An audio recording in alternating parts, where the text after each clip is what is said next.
You know, a lot of people always like to say there aren't any good original movies anymore, but hey, here we are. Not only do we have a solid original mainstream movie, but in January of all months. So there.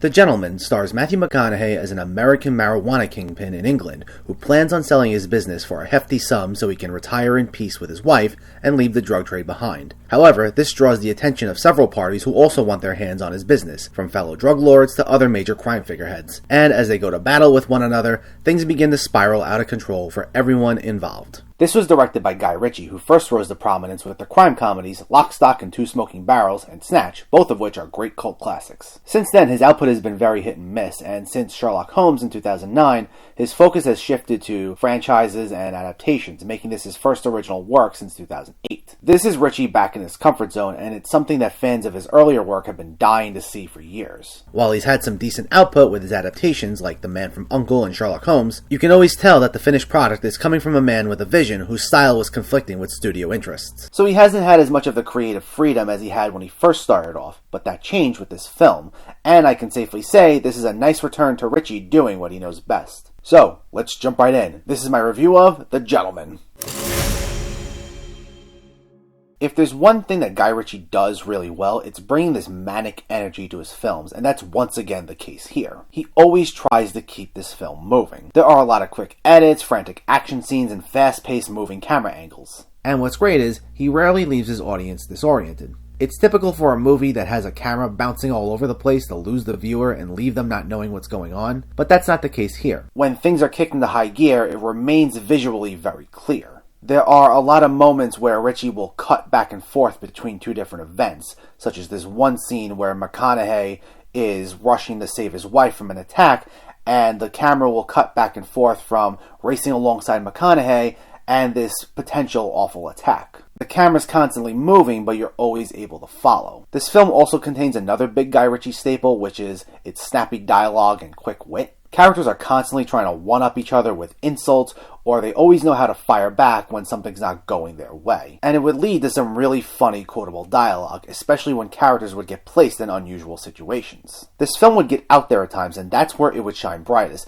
mainly for how these characters would react to these situations. There's a really great scene, for example, where these characters are in the midst of a robbery, and in this really bizarre decision decide to record a rap video while doing it, and rather than leaving it as this weird gag that never gets acknowledged, we see these characters get called out for their terrible decision, and it makes for a good laugh. Though this film's strongest element is without a doubt its cast, most of whom seem like they had a lot of fun with this. Matthew McConaughey was really enjoyable to watch here. He'd mostly play it cool and calm, although he'd suddenly shift and go off the rails whenever someone would cross him, and then he'd become very threatening and menacing.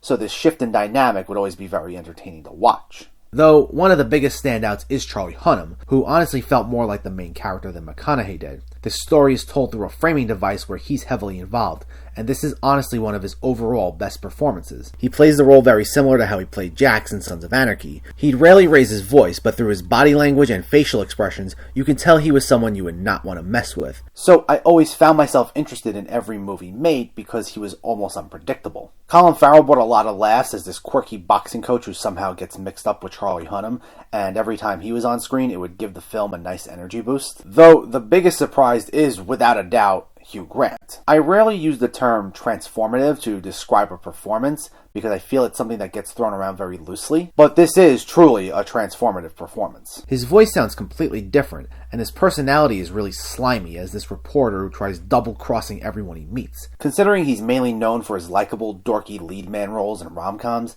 it was nice to see him really get out of his comfort zone here, and it really rounded out the cast in a nice way.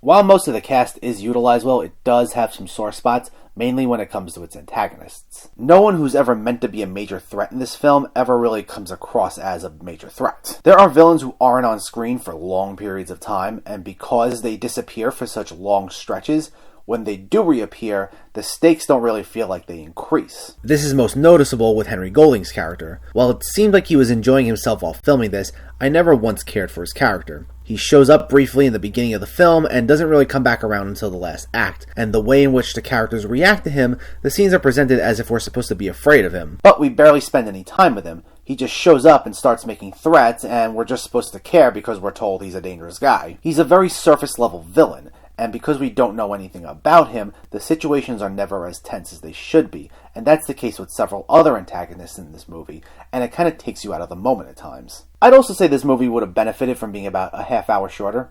It runs at about 2 hours, and you feel it multiple times, especially in the beginning. This movie will throw a lot at you at first.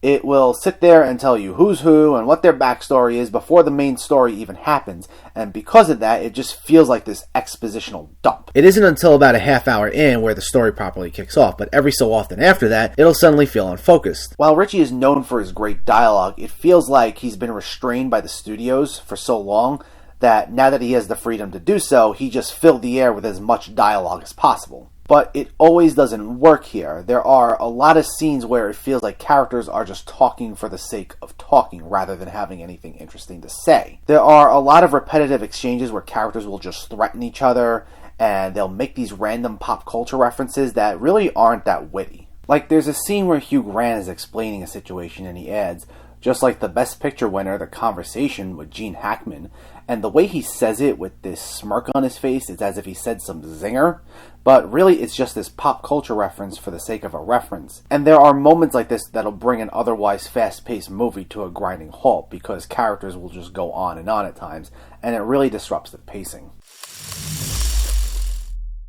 This is Guy Ritchie finding his way back into the genre that first made him famous, and it's overall a fun time, even if a bit flawed. While it's very stylish with a mostly quick energy that's filled with funny dialogue and has a great cast overall, it sometimes just chooses style over substance. Several characters are severely underdeveloped, and there are times where the movie tries too hard to be witty that it goes on tangents that just don't work, and these choices weaken the story immensely and hold it back from being great. However, it is still enjoyable. The Gentleman gets a 6.5 out of 10. I'd say check this out. If you happen to see it in the theater, great, but you can also wait for streaming for this. It's not as great as Ritchie's earlier work, but it definitely feels like a step in the right direction for him. But let me know, did you see The Gentleman, or are you planning to see The Gentleman, and what were your thoughts? Was it one of your favorite Guy Ritchie movies, or one of your least favorite Guy Ritchie movies? Did you like it more than his studio work, or did you like it less? Let me know in the comments below, and as always, if you like what you see, please make sure to hit that subscribe button. Thanks for watching, guys. I'll catch you next time.